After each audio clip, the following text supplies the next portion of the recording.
Hello everyone, আজকে তোমাদের English অনার্সের ফার্স্ট সেমিস্টারের ফার্স্ট ক্লাস। খুব মন দিয়ে ক্লাসটা করবে এবং ইংলিশ অনার্সকে একদম জলের মতো সহজ করে দেব তোমাদের কাছে, এটুকু কথা দিলাম।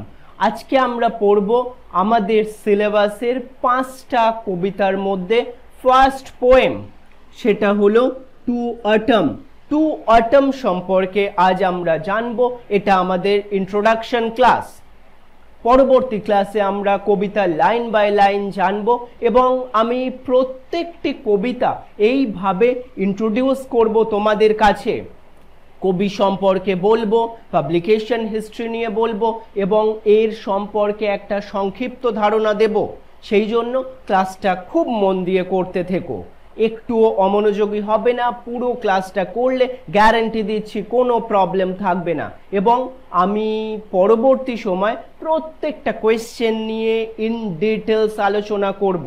ইতিমধ্যে তোমাদের কাছে এই ম্যাটেরিয়ালসটা রয়েছে এবং তোমরা যারা এই মুহূর্তে আমাকে ভিডিওতে দেখছো তাদের জন্য একটু বলে রাখি, এই চ্যানেলে প্রতিনিয়ত আমি এই ধরনের ইংলিশ অনার্সের সাবজেক্ট নিয়ে আলোচনা করি, প্রত্যেকটি টেক্সট ধরে ধরে আলোচনা করি।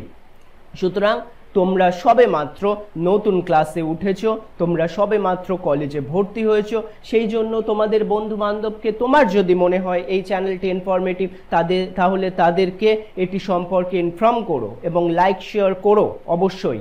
এবং এই ভিডিওর নিচে আমার হোয়াটসঅ্যাপ নাম্বার দেওয়া রয়েছে। যদি অনলাইন বা অফলাইন ক্লাস তোমরা কেউ করতে চাও অথবা নোটসের দরকার হয় তাহলে হোয়াটসঅ্যাপে আমার সঙ্গে যোগাযোগ করতে পারো। তাহলে আলোচনা করে নেওয়া যাক আজকের এই কবিতাটি। It is written by John Keats. Who is John Keats? John Keats হলো one of the romantic poet. আমি প্রত্যেকটি এজ নিয়েও পরে আলোচনা করব, বাট ইনি হলেন romantic poet like William Wordsworth. আমরা উইলিয়াম ওয়ার্ডসওয়ার্থের কবিতা আগেই পড়েছি, ঠিক আছে, জন কিটসের দ্বারা লেখা। আমরা তাহলে কোন কোন সেকশনগুলো নিয়ে এই ক্লাসে আলোচনা করব সেগুলো হলো অ্যাবাউট দ্য পোয়েট। আমরা পোয়েট সম্পর্কে, জন কিটস সম্পর্কে দু একটা কথা জানবো যেগুলো আমাদের কোয়েশ্চেন লেখার জন্য পরবর্তীতে দরকার হবে। তারপরে হচ্ছে পাবলিকেশন হিস্ট্রি। এই কবিতাটি কবে পাবলিশড হয়েছিল, কোথায় পাবলিশড হয়েছিল সেটা সম্পর্কে আমরা জানবো। প্রত্যেকটি টেক্সটেরই কিন্তু পাবলিকেশন হিস্ট্রি জানা খুবই দরকার। তারপরে অ্যাবাউট দ্য টাইম, কোন সময়, সেই রোম্যান্টিক এজের ক্যারেক্টারিস্টিক বা সেটি সম্পর্কে আমরা কিন্তু জানবো। তারপরে জানবো সামারি অফ দ্য পোয়েম। এই কবিতার প্রত্যেকটি স্ট্যান্জার সামারি আমি তোমাদেরকে এই ক্লাসে সহজ করে ছোট্ট করে বুঝিয়ে দেব, ঠিক আছে। তার পরবর্তীতে তো ডিটেলসে পড়বই। তাহলে রেডি তো আমরা ক্লাসটি করার জন্য? আমরা তাহলে আলোচনা করে নিই জন কিটসের টু অটম কবিতাটি ডিটেলসে। প্রথমেই বলতে হয় এই কবিতাটি একটি প্রকৃতি বিষয়ক অনন্য সাধারণ লেখনী, যেখানে কবির গভীর ভালোবাসা শরতের সৌন্দর্যের প্রতি তিনি তুলে ধরেছেন এই কবিতার মাধ্যমে। প্রথমেই আমাদের জন কিটস সম্পর্কে একটু জেনে নেওয়া যাক। দেখো, অ্যাবাউট দ্য পোয়েট সেকশনে কি বলা হয়েছে। জন কিটস একজন বিশিষ্ট ইংরেজ রোম্যান্টিক কবি ছিলেন। তার জন্ম 1795 সালে। তিনি 1795-এ জন্মগ্রহণ করেন লন্ডনে এবং মৃত্যু 1821 সালে। এই অল্প পরিসরের মধ্যেই তিনি আমাদেরকে গিফট করেছেন বিভিন্ন বিখ্যাত ইংলিশ লিটারেচারের বিভিন্ন কবিতা। কিটসের কবিতাগুলি প্রকৃতি, সৌন্দর্য এবং মানবিক অনুভূতির প্রতি গভীর প্রেমের বহিঃপ্রকাশ। তিনি তার সংক্ষিপ্ত জীবনে অনেক সুন্দর সুন্দর কবিতা রচনা করেছেন, যা রোম্যান্টিক যুগ, যেটি শুরু হয়েছিল ওয়ার্ডসওয়ার্থ এবং কোলরিজের দ্য লিরিক্যাল ব্যালাডস 1798, নিশ্চয়ই মনে আছে, আমি আগেও আলোচনা করেছি। সেই রোম্যান্টিক যুগের অন্যতম শ্রেষ্ঠ সাহিত্যকর্ম হিসাবে তার কাজগুলোকেও বিবেচনা করা হয়। তার কবিতায় প্রকৃতির সাথে গভীর সম্পর্ক এবং মানব জীবনের ক্ষণস্থায়ী প্রকৃতিকে সুস্পষ্টভাবে তুলে ধরা হয়েছে। কিটসের রচনায় আমরা প্রায়ই দেখতে পাই একটি চিন্তাশীল এবং সংবেদনশীল মন, যা প্রকৃতির বিভিন্ন দৃশ্য এবং জীবনের অন্তর্নিহিত সৌন্দর্যকে গভীরভাবে অনুভব করায়। তিনি জীবনের বিভিন্ন সমসাময়িকতা, মৃত্যুর অনস্বীকার্যতা অনুভব করে তীব্র আবেগও প্রকাশ করেছেন। তার কাজগুলি রোম্যান্টিক সাহিত্যের মূল বৈশিষ্ট্যগুলির মধ্যে সমস্ত কিছুই বহন করছে, যা অনুভূতি, প্রাকৃতিক সৌন্দর্য এবং মানবিক অভিজ্ঞতার গণ্ডির মধ্যে গণ্ডিতে রয়েছে। পরবর্তীতে আমরা পাবলিকেশন হিস্ট্রি, এই কবিতাটি প্রকাশনা কোন সময় কিভাবে হয়েছিল সেটি সম্পর্কে চলো একটু জেনে নেওয়া যাক। To autumn or ode to autumn প্রথম প্রকাশিত হয়েছিল 1820 সালে। এটি কিটসের শেষ প্রধান রচনা এবং তার পরিপক্ক প্রতিভার এক উজ্জ্বল উদাহরণ।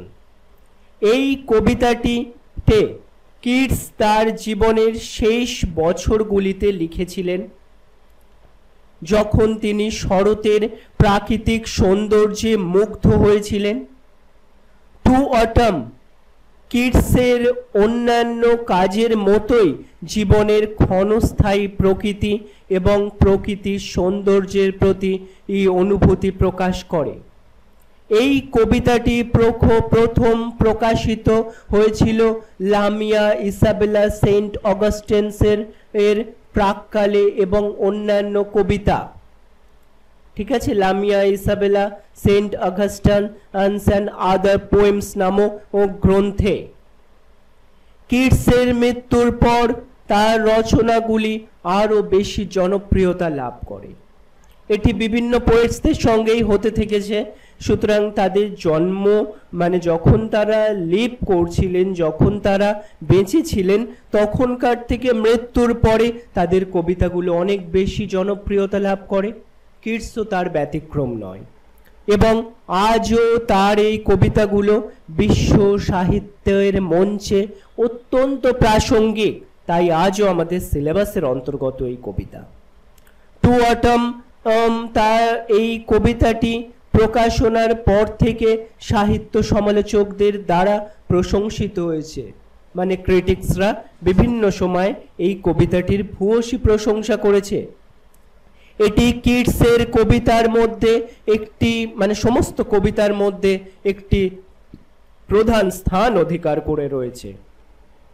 পরবর্তী সেকশনে আমরা যেটা দেখব, অ্যাবাউট দ্য টাইম, সেই সময়ের প্রেক্ষাপট, সেই সময় কিটসের সময়, সেই কিটসের সময় এর প্রেক্ষাপট সম্পর্কে আমরা একটু জেনে নিই। দেখো,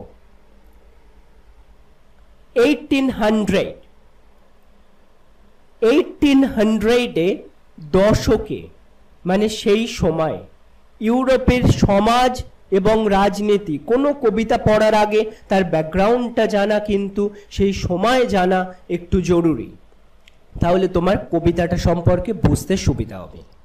সুতরাং ইউরোপের সমাজ এবং রাজনীতিতে অনেক পরিবর্তন ঘটেছিল। এই সময়ে ইংল্যান্ডের শিল্প বিপ্লব এবং সামাজিক পরিবর্তনগুলি মানুষকে নতুন দৃষ্টিকোণ থেকে জীবন এবং প্রকৃতিকে দেখার সুযোগ করে দেয়। কিটসের সময় শিল্প বিপ্লবের ফলে গ্রামাঞ্চলের প্রাকৃতিক দৃশ্যাবলী এবং গ্রামীণ জীবনের পরিবর্তন ঘটতে থাকে। কিটস এই পরিবর্তনগুলি নিবিড়ভাবে অনুভব করেছিলেন এবং তার কবিতায় প্রাকৃতিক সৌন্দর্যের প্রতি একটি গভীর আকর্ষণ লক্ষ্য করা যায়। টু অটমের মাধ্যমে তিনি শরতের সৌন্দর্য এবং তার বিভিন্ন দিক নিয়ে আলোচনা করেছেন। এই সময়ের সাহিত্যিক আন্দোলনগুলি কিটসকে গভীরভাবে প্রভাবিত করে, বিশেষ করে রোম্যান্টিক আন্দোলন, যা প্রকৃতি, আবেগ এবং ব্যক্তিগত অনুভূতির গুরুত্বকে তুলে ধরে। পরবর্তী সেকশনে আমরা এবার সামারি ওয়াইজ, স্ট্যাঞ্জা ওয়াইজ সামারি যেটা রয়েছে এই কবিতার, সেটা দেখে নেব। তার পরবর্তী ক্লাসে আমরা লাইন বাই লাইন এই কবিতাটা ধরে পড়ব, ঠিক আছে? তার আগে কিছু কথা এই কবিতাটা সম্পর্কে আরও বলা দরকার, একটু জেনে নিই, তারপরে আমরা স্ট্যাঞ্জা ওয়াইজ সামারিতে আসছি। দেখো, টু অটম কবিতায় বিশেষ একটি বৈশিষ্ট্য হলো এর বর্ণনামূলক ভাষা এবং বিশদে চিত্রায়ন। কিটস এই কবিতায় শরতের প্রতিটি দিককে গভীরভাবে উপলব্ধি করেছেন এবং সেগুলোকে সজীবভাবে চিত্রিত করেছেন। কবিতার প্রতিটি স্তবক শরতের একটি নির্দিষ্ট সময় ও দৃশ্যের বর্ণনা দেয়। প্রথম স্তবকে শরতের পূর্ণতা এবং ফলের ভারে নত বৃক্ষের দৃশ্য চিত্রিত হয়েছে। আমি একটু পরেই স্ট্যাঞ্জা ওয়াইজ আলোচনার সময় আরও ডিটেলসে আলোচনা করছি। দ্বিতীয় স্তবকে শরতের মধ্যম সময় অর্থাৎ ফসল কাটার মানে পরবর্তী স্তবকে ফসল কাটার দৃশ্য তিনি তুলে ধরেছেন এবং তৃতীয় স্তবকে সন্ধ্যার সূর্যালো এবং শরতের শেষের মৃদু বাতাসের চিত্রায়ন করা হয়েছে। প্রতিটি স্তবকেই শরতের একটি নির্দিষ্ট দিককে তুলে ধরে পাঠকদের মনে একটি গভীর অনুভূতির সৃষ্টি করা হয়েছে। এবার তাহলে দেখে নেওয়া যাক ফার্স্ট স্ট্যাঞ্জা, প্রথম স্ট্যাঞ্জায় কি বলা হচ্ছে। দেখো, in the first stanza Keats describe the abundance and beauty of autumn season। বলা হচ্ছে প্রথম স্ট্যাঞ্জায় কিটস ডেসক্রাইব করছে, বর্ণনা করছে অ্যাবান্ডেন্স মানে প্রাচুর্য এবং beauty of the autumn season, এই অটম সিজনের বিউটি সম্পর্কে। He talks about the fullness and ripeness of the fruits। তিনি ফুলনেস প্রাচুর্যতা এবং রাইপনেস পরিপক্কতা অফ দ্য ফ্রুটস এই ফলগুলির সেটি সম্পর্কে আলোচনা করছেন এই স্ট্যাঞ্জাতে। The poet says that autumn has filled the summer's harvest, যে গ্রীষ্মের যে ফসল সেগুলোকে পরিপূর্ণ করেছে autumn. And the fruits are now mature and sweet, এবং ফলগুলো এই সময় পরিপক্ক এবং মিষ্টি হয়েছে। Keats praises the abundance and beauty of nature in the stanza। Keats আরও প্রশংসা করেছে এই স্ট্যাঞ্জাতে যে প্রকৃতির যে সৌন্দর্য, নেচারের এর সৌন্দর্যকে এই স্ট্যাঞ্জাতে এবং তার অ্যাবান্ডেন্সকে প্রাচুর্যতাকে, মানে প্রচুর জিনিস এই সময় হয়। He mentions the warm sun and gentle breeze that ripen in the fruits and crops। He mentioned, তিনি মেনশন করেছেন the warm sun, সেই গরম সূর্য মানে উত্তপ্ত সূর্য, and gentle breeze মৃদু বাতাস, that ripen যেটা পাকিয়ে তোলে, the fruits and crops যেটা ফল এবং ক্রপস বিভিন্ন শস্যকে পাকিয়ে তোলে। In this part of the poem, কবিতার এই অংশে Keats points a picture, Keats একটা ছবি দেখিয়েছেন of the autumn, autumn seasonের beauty and abundance that captures the reader's mind, যেটা আমাদের দর্শকের মনকে ক্যাপচার করে নিয়েছে। সেকেন্ড স্ট্যাঞ্জাতে আমরা কি দেখতে পাচ্ছি দেখো, in the second stanzaতে Keats praises the beauty of autumn। Keats অটমের বিউটিকে আরও একবার প্রেজ করেছেন, আরও একবার প্রশংসা করেছেন এই টু অটম কবিতাতে। And talks about various aspects of the season, এবং এই সিজনের বিভিন্ন দিক সম্পর্কেও তিনি বলেছেন।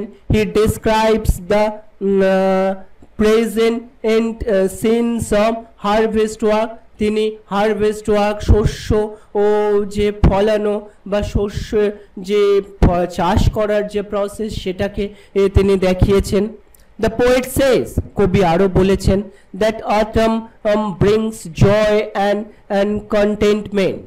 অটমস ব্রিংস, অটম নিয়ে আসে জয়, আনন্দ এবং কন্টেনমেন্ট, পরিপূর্ণতা, টু পিপলস লাইফ, লোকেদের জীবনে। ইন দিস স্ট্যাঞ্জা, এই স্ট্যাঞ্জাতে Keats describe the beauty of autumn, Keats অটমের সৌন্দর্যকে বর্ণনা করেছেন, and its impact on human life, এবং মানুষের জীবনে এর গুরুত্বকে বর্ণনা করেছেন। He praises the scenes of harvest work and tranquility of autumn, এবং অটমের শান্তিপূর্ণ ভাবকেও বর্ণনা করেছেন। In this part of the poem, কবিতার এই অংশে Keats points a picture of autumn season beauty, অটমের এই সৌন্দর্যকে তিনি দেখিয়েছেন, and its influence on people in lives, এবং লোকেদের জীবনে এর প্রভাবকে দেখিয়েছেন। That touches the reader's heart, যেটা মানুষের বা পাঠকদের হৃদয়কে স্পর্শ করে গেছে। থার্ড স্ট্যাঞ্জাতে যদি আমরা দেখি তাহলে দেখতে পাবো, in the third stanza Keats describe the calm and silent moments of nature, ভীষণই শান্ত এবং নিস্তব্ধ মুহূর্তগুলোকে তিনি দেখিয়েছেন থার্ড স্ট্যাঞ্জাতে। At the end of the autumn season, যেটা আসে অটম সিজন এর একদম এন্ডে, he hints at the approach of winter, তিনি শীতের যে শুরু হচ্ছে সেটারও একটা হিন্ট দিয়েছেন। The poet says that the silence at the end of autumn is a prelude to the arrival of new season, যে নিস্তব্ধতা সেটা নতুন একটা সিজন এর সূচনাকেই বোঝায়। In this stanza kids hints at the silence at the end of autumn and arrival of winter, শীতের আশাকে তিনি দেখিয়েছেন। He praises the quiet moment of nature and beauty at the end of human and autumn season, autumn season এর শেষে।